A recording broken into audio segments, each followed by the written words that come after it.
Well, welcome to your 4 to 5. I'm Sydney Moore, joined alongside Eric Chilton and Tanya Rivera. We've got a great week ahead of us, but we will get to that in just a moment. Let's start here with our top story in Greensboro, a deadly shooting following the Dudley football game last Friday. Today, police identified the 59-year-old man who died. Yeah, along with 3 other people who were injured in that shooting. In total, 2 were shot, and then 2 other people were then hit by the suspect's car. One was a freshman student. WFMY News 2's Amber Lake is joining us live after speaking to that student today. Guys, this is something that no one should have to deal with while attending a high school football game. A freshman football player here at Dudley, Javion Wilson, says that it was after the game. He was in the parking lot telling his friends goodbye whenever the suspect in this shooting hit him in the back with his car. Thankfully, this evening, Javion Wilson is recovering at home, but officers said the shooting did happen in the parking lot of the stadium. They were working security here whenever the shots were fired. Officers found 2 people who had been shot. Both were taken to the hospital. One was released with non-life-threatening injuries. The other, 59-year-old Matthew Grant, died from his injuries once he arrived to the hospital, police say. In addition to the 2 gunshot victims, 2 other people were hit by the suspect's car. Freshman Javion Wilson says he was helping a woman whose daughter had been struck by the suspect's car when he was hit. Today, he was back in class. When I walk and step a foot on campus, it's just like it replays over and over. And it was like, even though that I'm in a sling, it could have been worse than what it is now. So I'm just thankful that it wasn't worse, and all it was just I'm out for a few seasons. Now tonight at 5 o'clock, Dudley High School is holding a community meeting to rally support behind violence. The media was not asked to attend this meeting, and we also reached out to GPD about a possible suspect or description of the suspect and haven't heard back. Live in Greensboro, Amber Lake, WFMY News 2.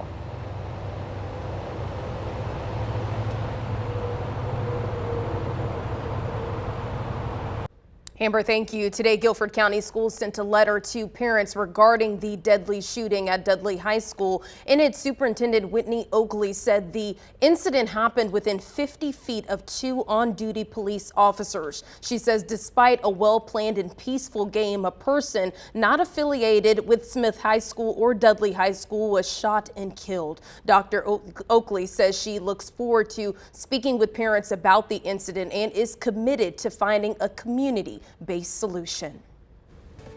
School safety also on top of mind in Wilkes County. This is after the school district received a threat this morning. School officials say the threat was directed at multiple schools, and in order to investigate the claims, all schools were dismissed from classes before noon today.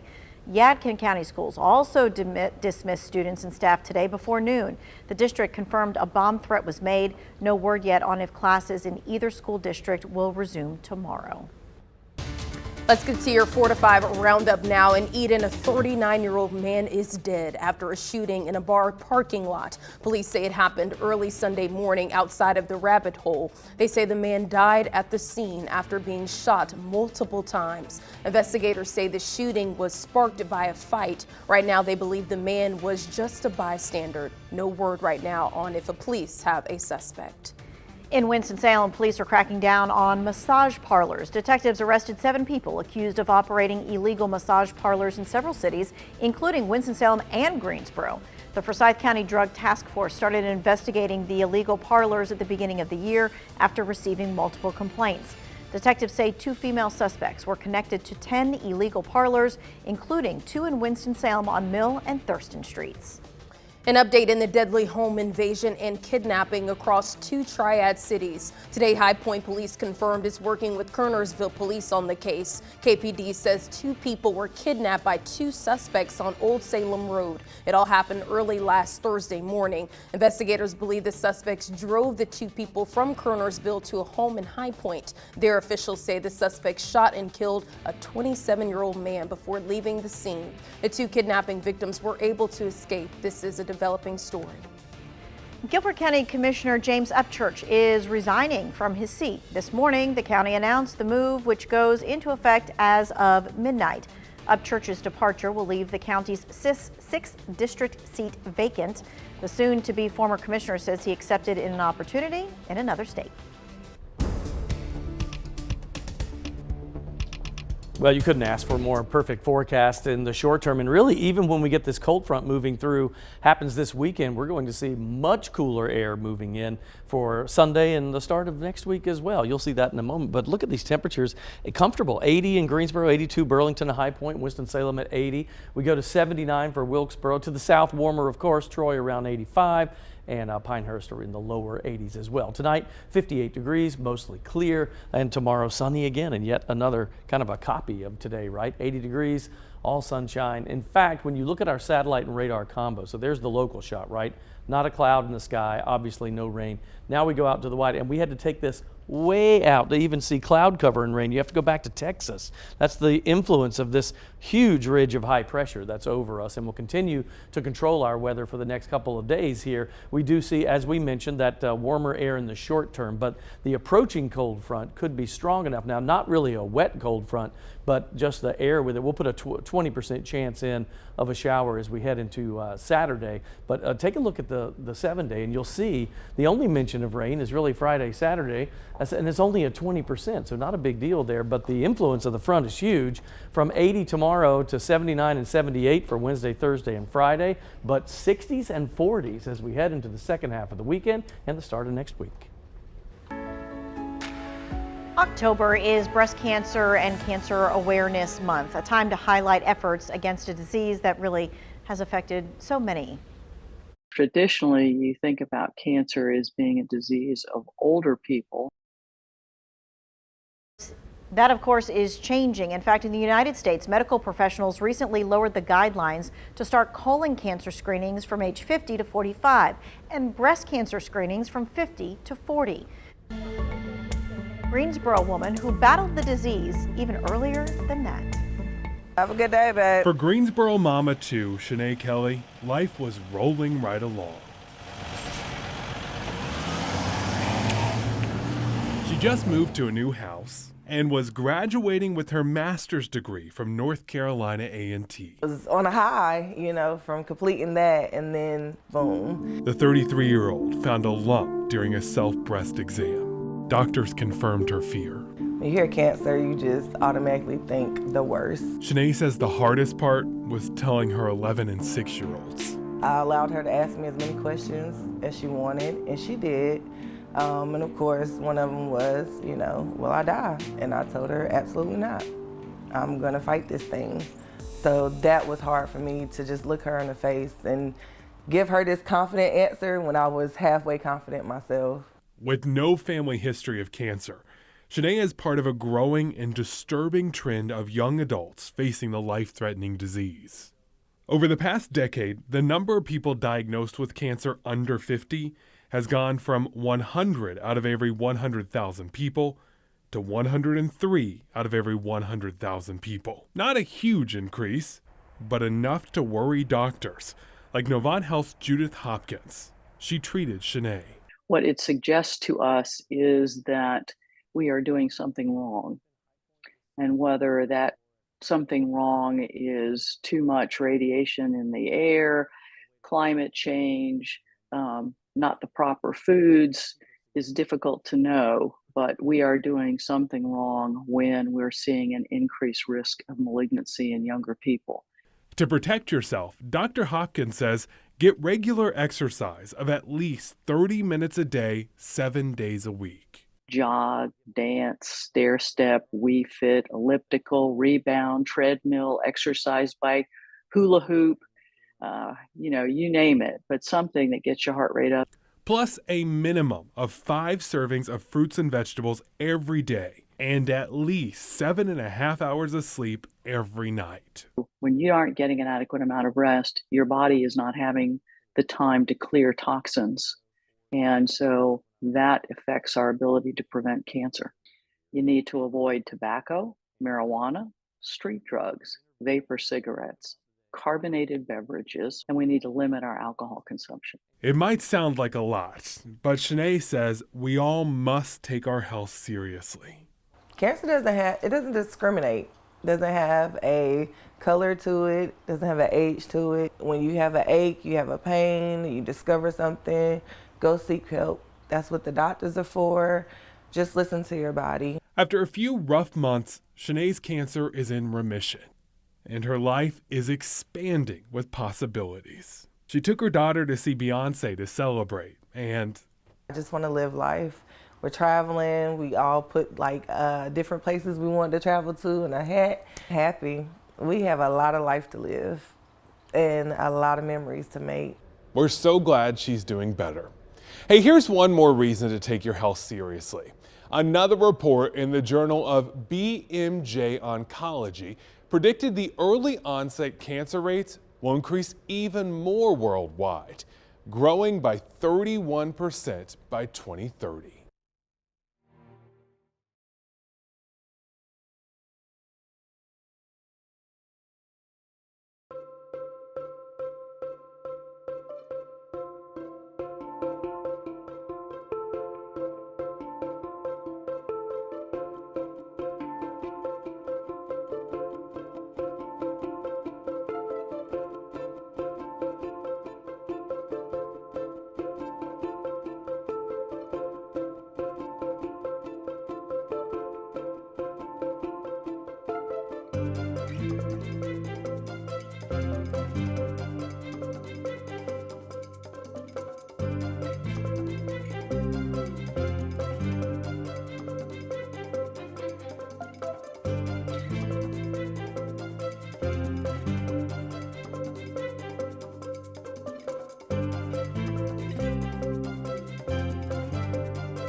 You know, all of us have those few special places that you're just dying to visit. And well, now you can do something about it instead of dreaming. A local travel company has everything that you need to make those plans. I spoke with Chuck Joyce of A Way to Go Travel. He said ever since COVID, people are more focused on family time and experiences really than ever before. More thing is demand. I still think it's in cycles as far as cruising. Cruising is back. I think it was one of the last things to take off with COVID, but Europe is huge right now. Greece, Italy, of course, Iceland.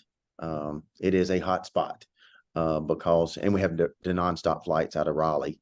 So that makes it really easy. But I think people are just wanting to get away. The demands are bigger and the destination, bigger and better destinations are what they're looking for now too.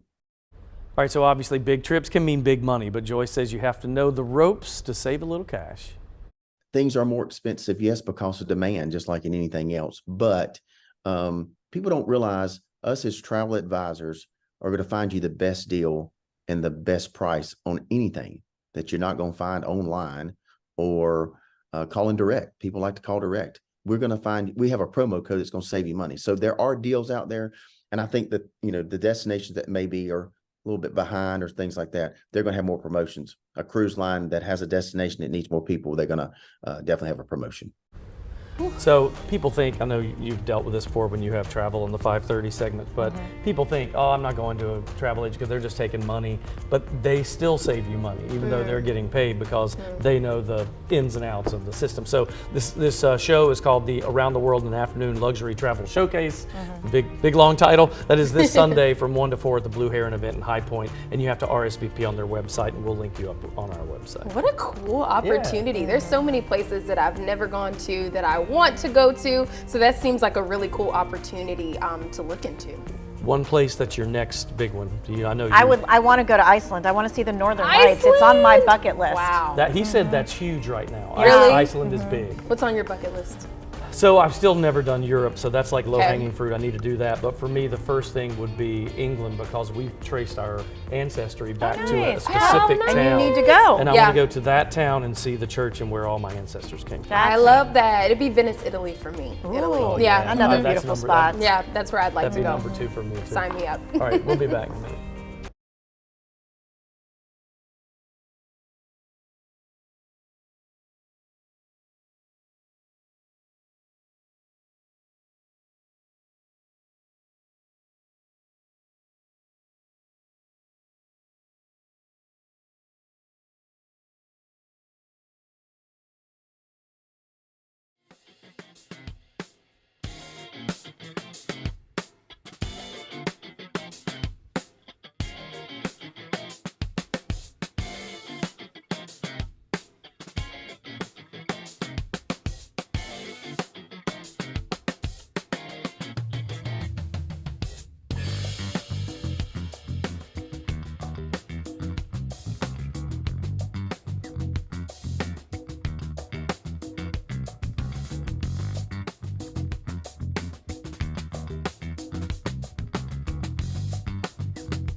Beautiful forecast right now, especially in the short term. I mean, we're talking upper 70s, low 80s and sunshine.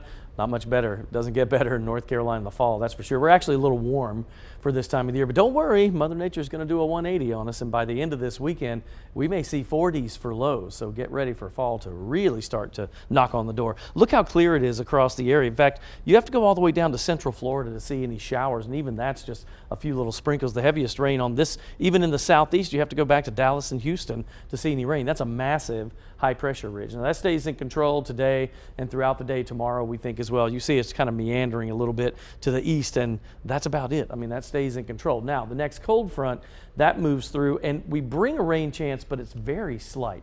We think by the time we get to Friday and Saturday, that's only a 20% chance. Until then, 78 to 80 for the range of highs, and that's basically from Tuesday all the way through Friday. And then Saturday, the cold front comes through. Look at the lows on Sunday. Sunday morning, 47. Monday morning, 46. High temperatures in the mid-60s on Sunday, upper 60s on Monday. And you see our normal high, top right corner of your screen there, 76 degrees. So we're a few degrees above normal through the work week, and then we go below normal heading into the weekend and the first part of next week. Well, Google is giving the Appalachian Trail a shout out. That's right. It's one of the top hiking destinations in the U.S. About 3 million people every single year walk the trail. And this is what happens when you press the Google thing today. It was first proposed in 1921, completed in 1937. It's the longest hiking only footpath in the world at over 2,100 miles long. That trail stretches from Georgia to Maine, crossing 14 states, and about 3,000 people every single year attempt to go from the beginning all the way to the end. And they see the lookout. Look at that. It makes a little picture. This is so cute. So the trail is home to thousands of plants and animals, including roughly 2,000 rare and endangered species. And at one point they say they crawl up all the steep mountains and all that kind of stuff. Let me see if we can see it to the end because it's super cute. When they get to the last part and they're like, I'm climbing all the way up to the top. I'm going to look around, one to the right, one to the left. And then his little hands go up and he's like, yay! That's a lot of miles walking Wow, right there. it amazes me that people have gone through it from beginning to end. That amazes me. That's a long way. You know? That's like walking across the country almost. I've known a couple people who've done it, and Really? there is actually one person in this building who says they are going to do it. We reveal. I will reveal later, maybe. It is one of the oldest traditions with the trails, leaving it like you found it. And according to the Appalachian Trail Conservancy, the hiking path turns 100 in 2025. So have you both ever been on the trail before? I've been on it, but not like a pieces long and parts. distance. Yeah, here and there. Same when I was younger. It is amazing to me the people who can do that and take all the months to be able to do that. I know, and I'm just amazed at what you might come across as you're walking, because I know they were talking about the endangered species out and about. I just can't imagine what you've run into. It wasn't even, so we met a guy who was doing the Pacific Coast Trail a couple of years ago, and he said it's not even the animals that you're worried about. He says you just get so used to it being so quiet and nature and things slowing down that when you have to walk into town to get provisions or food or whatever, that kind of stuff, he's like, you're so overwhelmed, you're like, get me out of here.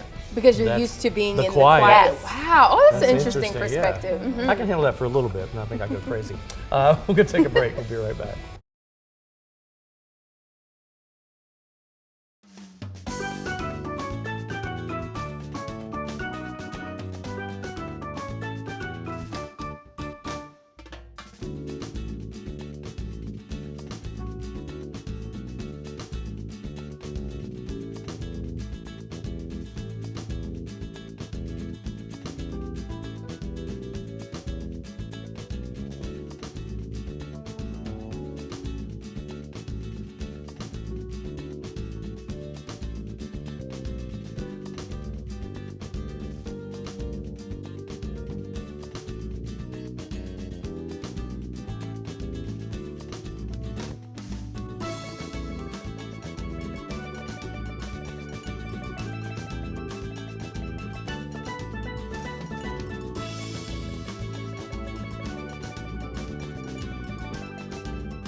Welcome back. The $2.3 billion venue is open in Las Vegas. The Sphere, which seats over 17,000 people, is its largest sphere-shaped building in the world, standing 366 Massive. feet tall and then 516 feet wide as Just well, massive. too. Like I can't even like get that in my head until I see it. Eye-catching venue. It's going to host music. It's going to host film, Yeah. sporting events, including boxing, mixed martial arts.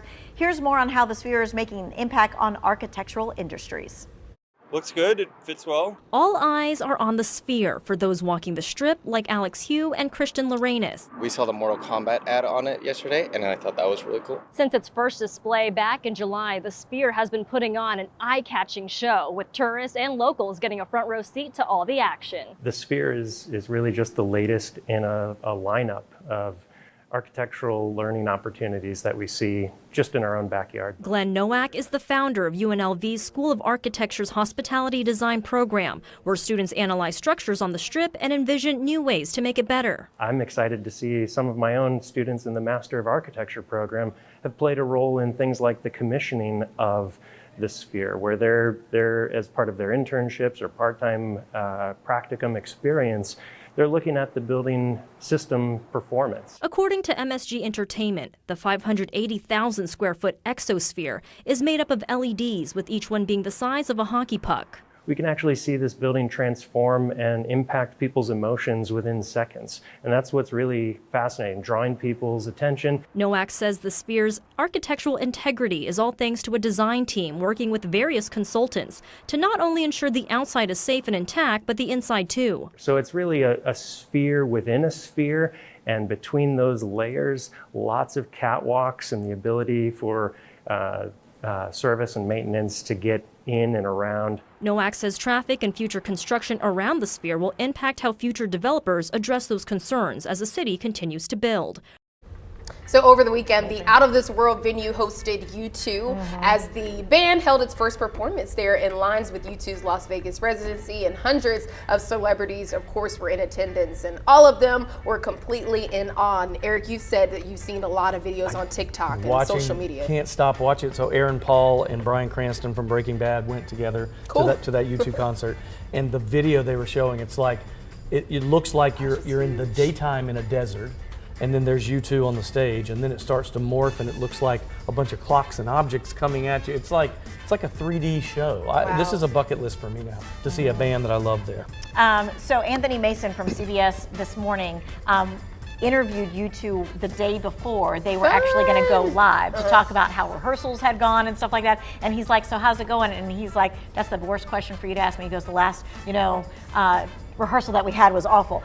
Of course, it didn't end up that way. Right. Their first show looked amazing. But if you want to see some behind the scenes of how it happened and why it happened, it's a great story to look at online. I know that being inside is really cool as well too, but some of the shots were the drone footage that they got from a distance. I can just see myself living all the way, miles and miles away, sitting out on my back front porch or whatever. And I think that's a cool view as well too, right? I mean, it's Vegas. Everything's big. Vegas, baby. That's right. We'll be back.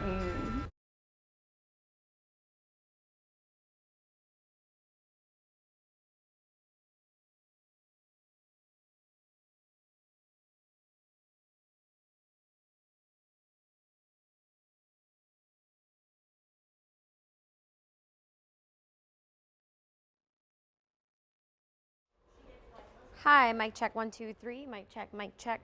Mic check 1 2 3 4 5 6.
Welcome back to the 4 to 5. Eric, Sydney, Tanya, Amanda, all lined up. And Amanda, we know why. I know. Here you we are here, again, my friend. on a Monday. Let's just go ahead and rip the Band-Aid off, Right and off. let's just go ahead and talk It about really does feel like deja vu here. The losses continue to pile up for the Carolina Panthers. They're now 0-4 after falling to the Vikings yesterday. The defense came out strong. They've done their part, but the offense still struggling to find a rhythm. Bryce Young was visibly frustrated after this one. Just frustrated myself. You know, definitely stuff that I want back, but you know, at the same time, I have to do a better job of being that same guy on the sideline. You know, sometimes emotion comes out, and then you know you got to go to the next play. And you know, again, for better for worse, do a better job of keeping that stone face regardless. It was also the first time wide receiver Adam Thielen went up against his former team. It's tough. It was a tough day, to be honest. But felt like we could have won that game. You know, once I was on the field, it just was another football game, and I want to win. And I don't care who's over there. You know, then obviously before the game and after the game, got to catch up with a lot of influential people in my life, and so very thankful for that. But definitely wanted this win. No more than any other day. Just wanted to win. Yeah, so the urgency so just gets stronger now. But you can tell they're frustrated. I mean, they're just, and Bryce being so young and all that pressure on him. He's 22 years old and you got the pressure of the world on I him. mean, rookie quarterbacks, they have a hard time no matter what, usually. That's right. I mean, you know, It's a big adjustment. it is a big adjustment. What's And your I said take, this, Amanda? I said this yesterday after the game, but we got to see him really visibly upset in the locker room. He was in his uniform and pads for a long time. Everybody else was changing, everybody else was showered, and he was sitting there. So Taking that's it all something in. different we've seen. I mean, it's good. Maybe he needs to do that. You know, I mean, when you get to that point, you're like, all right, something has to change. You Hey, know? he did some really great things yesterday. It's not all on him. It's the receivers, it's the running back, it's the rhythm, it's everybody. We looked good in the beginning. That pick six was awesome, and it gives you hope. I almost thought that set the tone for the me game, too. but the offense just much. can't get Not going. so much. Yeah, well, meanwhile, in New York, another Taylor Swift appearance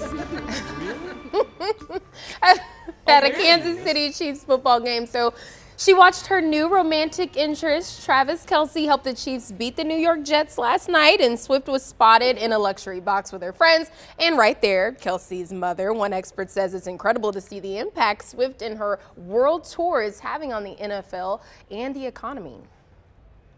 I think, you know, definitely the short term is obvious, right? You see hotel prices, you know, hotels have big revenue boosts, you know, local businesses have big revenue boosts.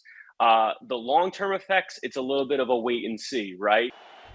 Well, according to StubHub, last night's game was the second highest selling game of the NFL season after the season opener. Jets ticket sales for their game against the Chiefs also soared after Swift's appearance at the Chiefs' last game, with sales in a single day more than doubling the previous record for this season. And viewership is also up in homes as well, too, across the U.S. The NFL even posted a tribute to Swift on social media, basically talking about the picture and her being at the game and all that cool stuff. But it's amazing to see the influence that the relationship, Travis Kelce, I guess all three of those things is basically having in the sports world and the economy as well, too. I mean, I get it. It's after a while, I'm like, can you let them just date in peace? That too. And just like not even just leave them alone. Let them do their thing. And Tanya, you may have to help me. I remember who was it? Jessica. Oh my gosh, singer. Simpson? Yes, she was dating a NFL quarterback back in the day, and Tony Romo. That's right. Yes. Thank you. He just said it in my ear. And boy, did the Cowboy fans get all upset because they thought she was bad luck. So luckily the Chiefs are winning, because then they finally got to the point they told her not to come to the games because they were losing. You know, leave them alone. This is just a lot. It is a lot. Great for the economy, great that people are going to see football now, but And maybe more just people stay in interested peace. in football, but yeah. It definitely seems like every time you refresh your social media, something about that is happening. But it's exciting time for football and also Taylor Swift fans as well. And maybe we get another album out of it. Well, right? maybe that's, well, you never know. You never know. You never know. All right. There's also a celebrity sighting at the Duke game over the weekend, and of course, Duke alum Ken Jeong was there. He was the celebrity picker for game day, and of course picked the Blue Devils to win. Our photographer, B. Hall, spotted him on the sidelines watching the game, chatting with ACC Commissioner Jim Phillips, and got a picture with him as well. That's B. Hall. That's our How cool, yeah. That's very cool. So I asked you on Facebook, what celebrity would make you go to a sporting event and why? Here's what you had to say. Casey said Messi because he's Messi. Easy enough. Marcy, this was a funny one. She said, just because a celebrity's at a sporting event doesn't mean I would get anywhere close. Now, if someone has tickets to an Eagles game and it won't mean I have to sell my plasma to buy it, I'd be all over it. She's talking about the prices of the tickets are really high. Penny says, none that I can think of. I go to pro sporting events to see the event. Good enough. Justin says, I'd pay to see a badminton match if Rachel Bilson was playing in it. And then Kevin Pack said, halftime entertainment of Eric and the Chilltones. And if that happens, the world has a problem. But yes, that would be, so a lot of people, I got a lot of, I'm not going because a celebrity's going. I got a lot of that. Celebrities go to games all the time. Like they go all everywhere. the time. Especially like Lakers, they're all front row. They're front row. I mean, I guess maybe some people just don't see them, and they maybe don't see them till after the fact, and you see it all on social media. But they like sports. I think it's because the Swifties are like the most loyal fans of any I've seen in a long time. They'll follow her anywhere, and that's why I think that this is happening. Because you're right, celebrities go there all the time. Yeah, but that's cool. And it was cool seeing our very own B Hall out there with our own celebrity. He's everywhere. The man goes everywhere. Kim Jong is hilarious. Hilarious. Very good. Let's take a look at that weather. Yeah. Oh, he's from Greensboro too, in case you didn't know. I hope you knew that. I think he went to Page. Don't quote me on that. All right, let's talk about our forecast here across the region. Looking good as far as temperatures go. So low 80s. I mean, this is nice, right? 80 in Greensboro, 82 Burlington, Siler City, 81 in Asheboro and Lexington. Tonight we'll see overnight lows at 58. It'll be mostly clear, very comfortable, nice start to the morning. Pretty much a copy of what we had today, and then mostly sunny tomorrow again. Beautiful weather in the short term, and then we have a big change coming, not from rain, although there's a slight rain chance, and that'll be Friday, Saturday. It's a cold front that really makes a difference, and our lows will drop to the 40s by the time we get to Sunday and Monday. So get ready with the jackets and the sweaters and the whole thing, right? You look across the southeast, not a cloud. You can't find it. It's a massive high-pressure ridge that controls our weather today, tomorrow, and probably even on into about Thursday. It's Friday that the approach, and Saturday, I should say, that cold front you see there comes in with that brisk fall air back behind it and makes a huge difference for us. In case you're keeping up with the tropics, we still have Philippe out there. This one forecasted, at least for now, to stay out in the Atlantic. It could become a Category 1 by Friday. Winds up to 80 to 85 miles per hour, and we'll keep you posted. Here's what our forecast looks like in the short term, looking good. Sunshine Tuesday, Wednesday, and highs around 80 to 79, then 78 for Thursday, Friday. A couple extra clouds, a slight rain chance. That's Friday and Saturday, but highs go only to the 60s as we head into your weekend, the first part of next week, and overnight lows in the 40s. Eric, thank you. Congress has a little more than a month to find common ground on long-term funding that will keep the government open and running. President Biden is calling on lawmakers to move quickly, but the leaders have their work cut out for them on a range of issues. President Biden is pressing Congress to reach a long-term funding deal. He's also adamant about getting more money to Ukraine in the country's war against Russia. This is about freedom and democracy against Russia's invasion, aggression against the Ukrainian people. And this is also about protecting our national security as well. Support for Ukraine remains a hot-button topic on Capitol Hill. The stopgap bill Congress passed over the weekend to keep the government open did not include the $300 million originally proposed to help Ukraine's war effort. Hardline conservatives who are calling for deeper spending cuts and oppose the funding say this comment from the president Sunday is fueling new questions for them. Mr. President, are you going to be able to trust Speaker McCarthy when the next deal comes around? We just made one about Ukraine. So we'll find out. Florida Congressman Matt Gaetz, among other Republicans, brought their concerns about that deal to the House floor after Speaker McCarthy turned to Democrats for help avoiding the government shutdown. Working with the Democrats is a yellow brick road that has been paved by Speaker McCarthy. Whether it was the debt limit deal, the CR, or now the secret deal on Ukraine. Gaetz also said he plans to oust McCarthy from leadership this week. I do not think it's good for the House. I do not think it's good for this institution. I do not think this is good for the country. We've got 45 days here to do our work, and someone wants to continue to string this out. It's unclear whether a motion to remove McCarthy as Speaker has enough votes to pass. Let's get to your 4 to 5 roundup. The North Carolina budget for the next 2 years goes into effect tomorrow. It will become law without Governor Roy Cooper's signature. Now, this is protocol and a way for a governor to make it clear he doesn't like the budget, but he is allowing it. The budget includes raises for state employees, expansion of school vouchers, and it also includes a Medicaid expansion starting December the 1st. After hitting the campaign trail in Iowa over the weekend, former President Donald Trump appeared in court for accusations of fraud. New York prosecutors alleged Trump, his 2 oldest sons, and the Trump Organization inflated the value of his properties. On social media and on the campaign trail, Trump dismissed the case as a sham. The New York Attorney General is seeking $250 million in damages and a ban on Trump running any business in New York. The trial is expected to last 3 months. Apple says it's working on a system update after owners have complained that the new iPhone 15 is at times just simply too hot to handle. The company is blaming software bugs for the overheating issues. So far, no time frame has been given for the fixes, though Apple says the phone is still safe to use. For the 4th time in the game's history, the Powerball jackpot is officially worth more than $1 billion. After no winning ticket was sold for Saturday's drawing, the prize is the world's 9th largest lottery prize and the 4th largest in the history of Powerball. Tonight, players can get another shot at the estimated $1.04 billion top prize. It has been 32 consecutive drawings since someone matched all the numbers.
Well, The Late Show with Stephen Colbert returns tonight to primetime television. Yeah, happy to see it back. Hollywood writers are back on the job, which means the laughter for late night TV is on. Yes. Allie Ballman caught up with Stephen Colbert fans outside the Ed Sullivan Theater in New York. We're back on Monday with a new monologue. Anything happened in the last 5 months? Stephen Colbert is back at the desk after a 5-month-long writer's strike that dimmed the lights at the Ed Sullivan Theater. He's brilliant, he's funny, and we've missed him a lot. A giddy Colbert posted this video from the set last week. We just had our first all-staff meeting, and we are ready to go on Monday with an all-new Late Show. Colbert and the other late-night talk show hosts will surely address the strike in their monologues Monday night, just as they voiced their support when scribes walked off the job back in May. These are our writers, and I'll stick myself in there because I'm WGA too, and they're so important to our show. Last Week Tonight with John Oliver returned to HBO on Sunday, and the comedian quickly aired his thoughts on the job action. While I'm happy that they eventually got a fair deal and immensely proud of what our union accomplished, I'm also furious that it took the studios 148 days to achieve a deal that they could have offered on day one. Here at the Ed Sullivan Theater, fans lined up to see Colbert in person for his first show back. As soon as I heard the writer's strike was over, I was checking for tickets. You have to be a part of the audience. You have to feel that energy. It's a one-of-a-kind experience, for sure. The ongoing actors' strike limits guests on the late-night circuit. Actors are not allowed to appear and promote movies and shows if they are for studios at the center of that dispute. What is a Kelsey, and where can I find one? But fans and Colbert himself are delighted to laugh together again. Oh, wow. Yeah. Well, I know a lot of folks are excited to get the ball rolling and things of that nature. And just to be able to be back in person. You talked about how you've been to a show, a late night show. So I went to the the Tonight Show once, and I got to, with Jay Leno, and I got to sit through the whole thing with that one because a friend of mine worked for NBC, and she hooked me up, and I was out in LA on business back when I worked in Tampa. And then I went to half of a Conan show once because I got in there, and again, it was a buddy of mine, so we didn't have seats. We just watched from backstage and we left. But that atmosphere, which is as Tanya I was about to knows, say, this is like your thing. That's This is my like dream. your dream job, is to be able to be a late night talk show To be a late host. night talk show. Yeah. And so watching that from behind the scenes, it is fun to be in that audience. Yeah. Different cool. energy, different Oh, vibe. yeah. And you could like have your own band. You wouldn't have to outsource the band. You could be part of the We band. don't have to have the roots, we just get Add the chill that tones. personal touch to it, right, Eric? I just won't be singing if I'm doing the talk show. It's too much at one time. Well, we'll be watching tonight. All right. And before we go, you don't want to miss this. The new game show, Loteria, premieres tonight on CBS with host Jamie Camille and band leader Sheila E., based on the Latin game of change. Contestants compete for a cash prize of up to $1 million. You can also stream the show live and on demand on Paramount+.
America's new favorite pastime found a home in the nation's capital. That's right, pickleball. Pickleball enthusiasts hits the courts along the long shadow of the Washington Monument. Newcomers to the sport could get a lesson. The 3-day pop-up play welcomed all ages, all skill levels. Time-lapse video shows the temporary installation of the courts. Look at how cool that is, making it easy for people to meet and greet as soon as they picked up a paddle. Oh, what a fantastic venue. Love it. Beautiful day, the backdrop is amazing, and it's a great crowd. We hope to join new people into the mall and experience the National Mall and know that it offers great fun experiences, not only sporting experiences, but other ways to learn. Currently, the fastest growing sport in the United States is, yes, pickleball, my friends, pickleball. And what a cool backdrop that is. I know, really cool. I mean, none of the pickleball courts I've played in look that good. we need a giant indoor pickleball arena here. I would agree with that, yes. Because I think you could make a lot of money if you built that right now. A lot of people are into this. You've played. I played. My husband and I had just started playing. I just like it because it's fun.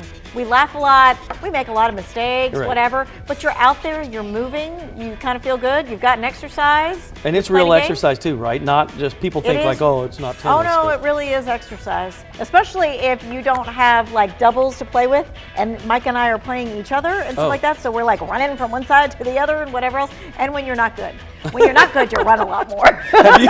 That's every sport, isn't it? Lots of effort there. Well, I can't wait to try because I think it looks like super a lot fun. of fun. Very cool. All right, let's talk about a forecast with some changes coming up. But you know, if you're a fan of fall like I am, I don't mind these changes because you know we're not in January weather yet, so I think we're going to be okay. This is really nice today, tomorrow.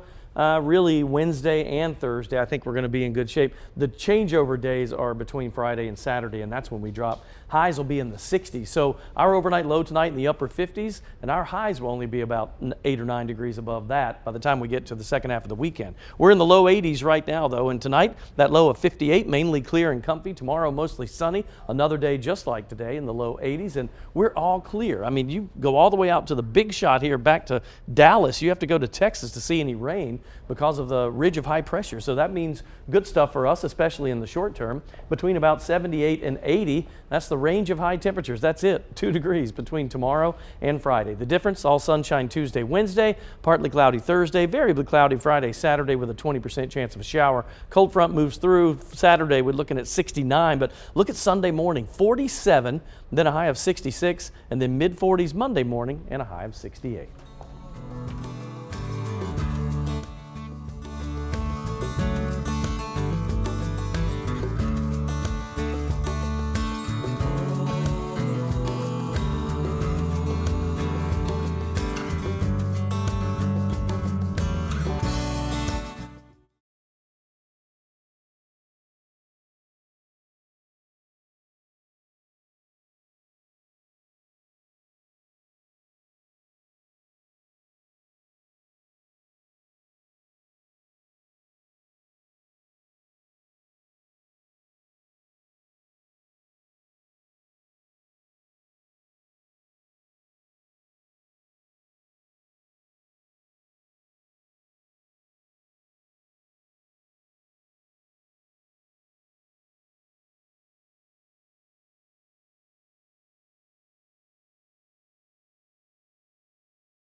Physical injuries. Mic check, 1, 2, 3, 3, 2, 1, 1, 2, 3, 3, 2, 1, mic check.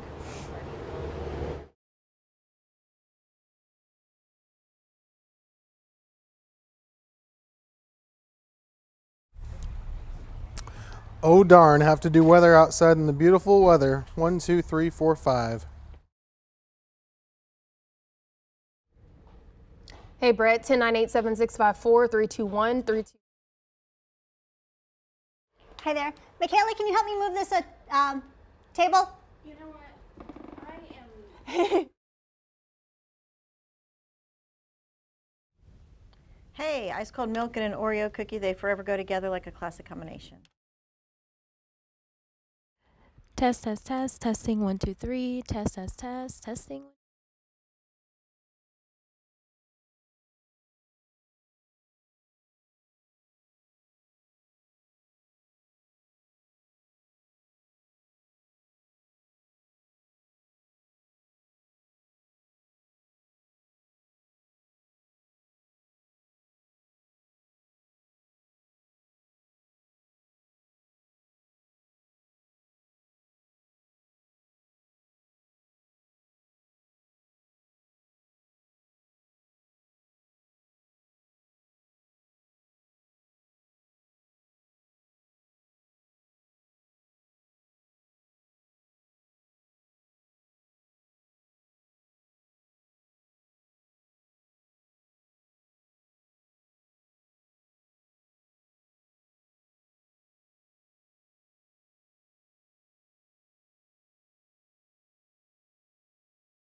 As a journalist, I know how powerful a ticking deadline can be at motivating you.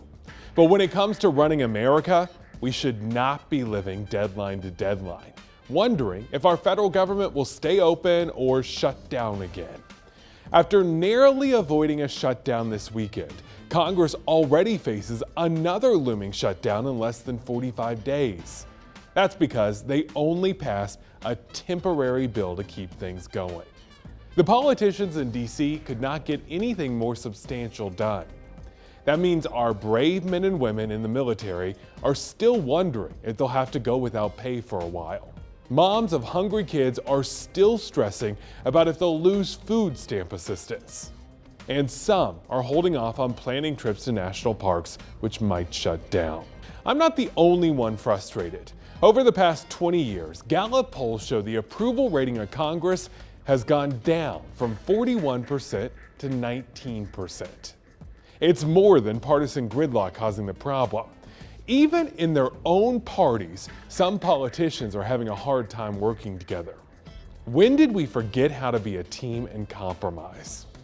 I'm not sure I know the answer to that, but I do know we must find a way to get things done again in D.C. That's my 2 cents. I'll see you tomorrow on the Good Morning Show. WFMY News 2 at 5 starts right now.